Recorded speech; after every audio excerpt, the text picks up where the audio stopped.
Слово для выступления предоставляется Мацакову Самату Аскаровичу. Пройдите к трибуне.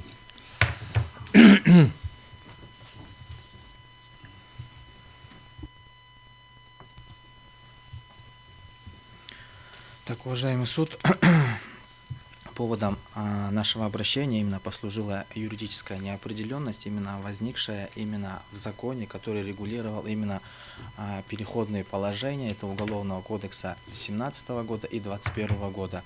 Как вот здесь уже отметили, то, что именно в части снятия судимости, вот предыдущий обещающая сторона, то именно вопрос снятия судимости. В нашем случае, уважаемый суд, то, что при которую действовал Уголовный кодекс 2017 года и 1997 года, вот эти вот этапы, Уголовный кодекс 1997 года и Уголовный кодекс 2017 года, именно закон о введении действия, который регулировал данную норму переходных, то там именно статья 7 предусматривала, уважаемый суд, то, что именно лицо вправе обратиться в суд, и суд вправе рассмотреть его ходатайство о снятии судимости и принять решение.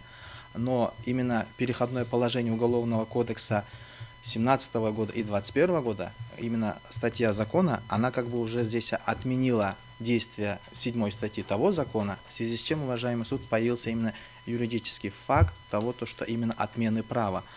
Вот.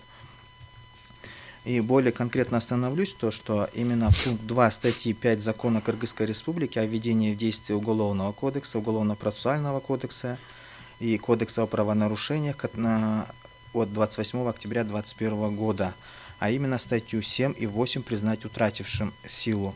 Мы считаем то, что именно признав статью 7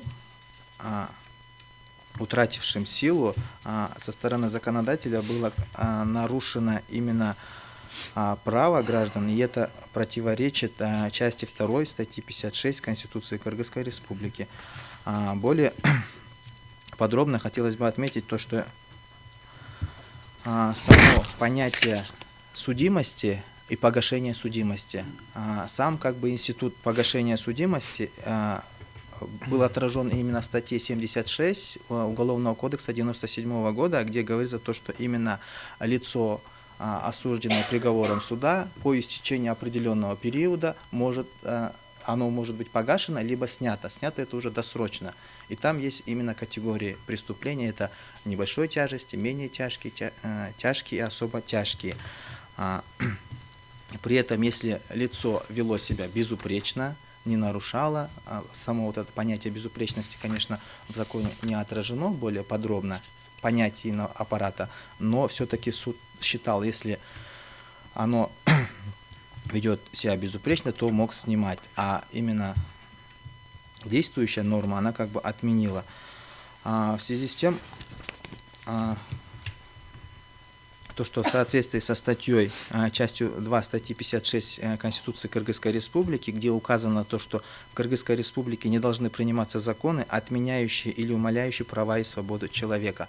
Как бы данную норму мы понимаем как именно то, что отмена права, то, что вот именно в переходных положениях закона путем прекращения аннулирования, это именно послужило фактом для отмены.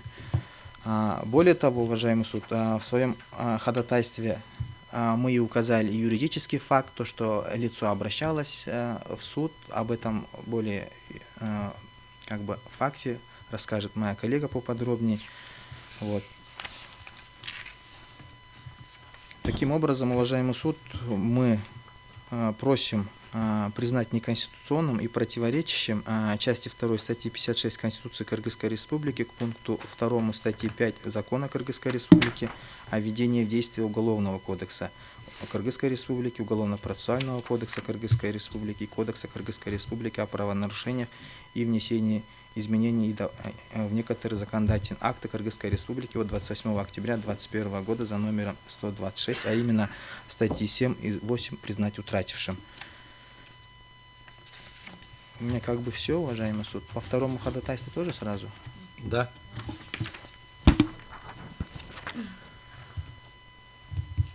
По второму ходатайству, уважаемый суд, здесь тоже именно мы просим, здесь получается опять-таки вопрос затрагивается Уголовного кодекса 1997 года, и Уголовного кодекса 2021 года, где именно в части, в данном ходатайстве мы именно смотрим то, что именно ухудшение положения, где ранее получается, с момента задержания до вступления приговора в законную силу, срок содержания в следственном изоляторе засчитывался как день за два, а сейчас день за день. И в связи с чем мы считаем то, что именно данная норма, которая сейчас именно часть 5 статьи 80 Уголовного кодекса, где срок содержания под стражей до вступления приговора в законную силу засчитывается из расчета 1 день под стражей за 1 день лишения свободы, как бы он умаляет права человека с точки зрения не отмены, а здесь именно упор ставится на умаление прав человека, то есть унижение.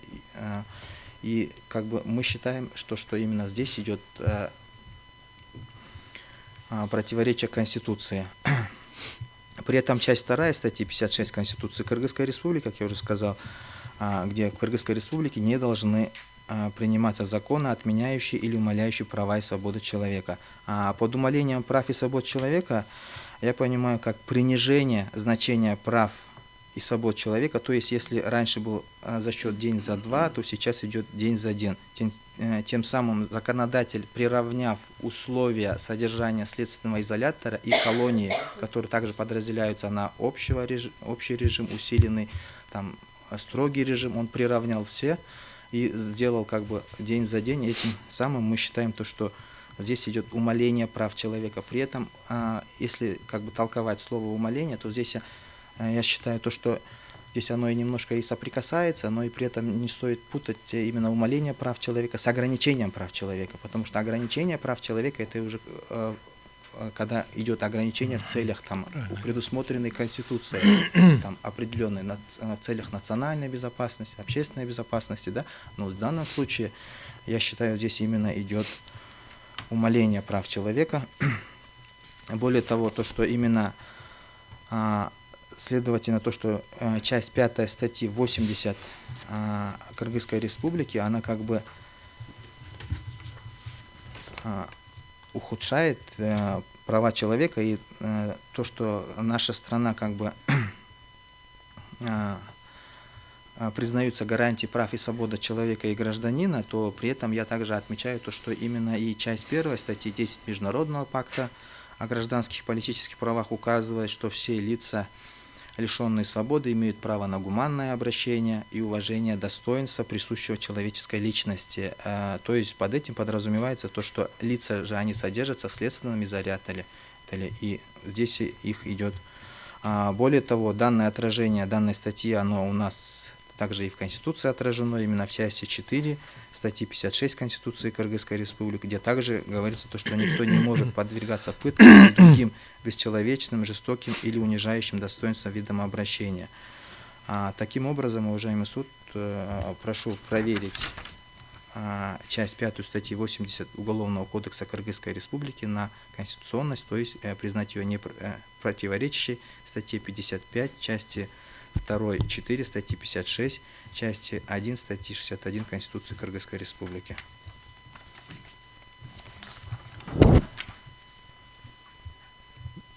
Представитель Джоркенш, у вас есть вопросы? Микрофон. Покажите. Уважаемые коллеги, у вас есть вопросы? Да, пожалуйста, Миргуль Скулбек. Скажите, пожалуйста, есть, в общем-то, есть такие доктринальные принципы, да, распространения права во времени и так далее. В Уголовном кодексе, соответственно, они все предусмотрены, целая глава для этой нормы, да, предусмотрена Уголовным кодексом. Как вы считаете, вообще законодатель должен был быть или была бы ли необходимость вносить в промежуточный акт или в акт, который вводит в действие Уголовного кодекса, дополнительные какие-то принципы или дополнительные правила распространения права во времени? Ну, получается, по первому ходатайству, да, ваш вопрос, именно, да, в части снятия судимости, просто, уважаемый суд, именно в судебной практике, когда мы обращаемся в суд, то суды в первую очередь смотрят на закон, именно по букве закона. Как он написан, так мы и принимаем. А то, что вы говорите именно во времени в действии, это, скорее всего, больше относится к совершению преступления, действия во времени, в пространстве, да. Но здесь в данном случае законодатель при регулировании Уголовного кодекса 97 года и 17 года ввел эту норму, потому что законодатель предусмотрел то, что будут факты еще обращения, а вот в 21 году он отменил. И вот здесь вот все-таки мы считаем то, что имеется нарушение, и законодатель думает то, что в переходных положениях необходимо указывать. То есть правоприменители, в частности судьи, только рассматривают этот принцип в части, вот если в промежуточных актах законодателя есть, то она как бы осталась. Если нет, то значит, даже если в Уголовном кодексе есть эти принципы, не должны руководствоваться, да, судьи? Как вообще? Не руководствуется. Нет, Он другой. как бы здесь же рассматривается вопрос именно, там был этот институт снятия судимости, а здесь его нет. Это я понимаю, Да. но вы же в части этого института досрочного снятия судимости во времени рассматриваете, да? Действие этого права во времени. Да. Но я говорю, вы говорите, что в 2022 году в промежуточном акте законодателя нет этой нормы, да? Они Он устранили- признал ее утратившим. Признал утратившим силу, в том числе и статьи 7 и 8, где было предусмотрено это право, да, Да. распространения. А в 2017 году это было. В 17-м было, и Но я о чем и спрашиваю, что вот право же у судьи в том числе есть же применить уголовный кодекс, где предусмотрено распространение этого права во времени, в том числе и при это снятие судимости.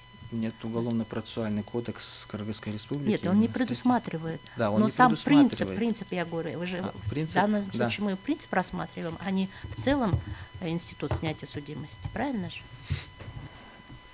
Я считаю, то, что необходимо было внести. Мгм. Понятно. Еще есть вопросы? Да, пожалуйста.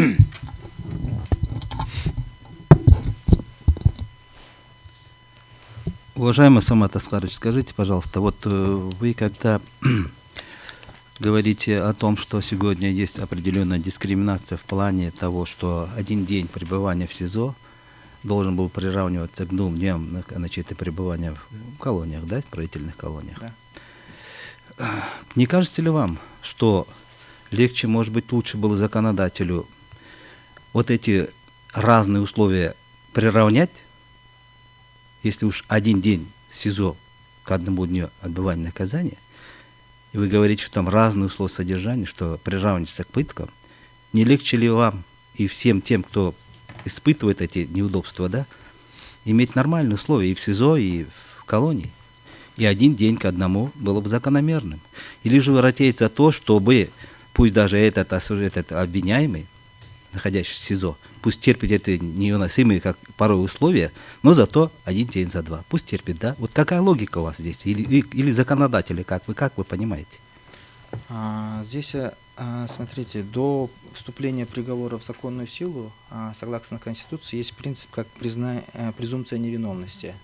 Если рассматривать с этого контекста, то здесь получается лицо, которое содержится до вступления приговора в силу, далее уже по приговору суда, если оно там ранее судимое, то уже будет и режим выбран другой, там усиленный, строгий. Если оно впервые, то общий режим. От этого тоже идет как бы здесь логика. Здесь. Вы в своем обращении на эти аспекты делаете, это внимание уделяете? Мне кажется, этого не было в вашем обращении. Да, но Вы, если на значит, вопрос. говорите о разных условиях содержания. Да, Понимаете? разных условиях, Да, но да, я да. также указал и разные режимы А этот аспект вы содержания. только сейчас высказали. Да. Спасибо. Еще есть вопросы? Присаживайтесь.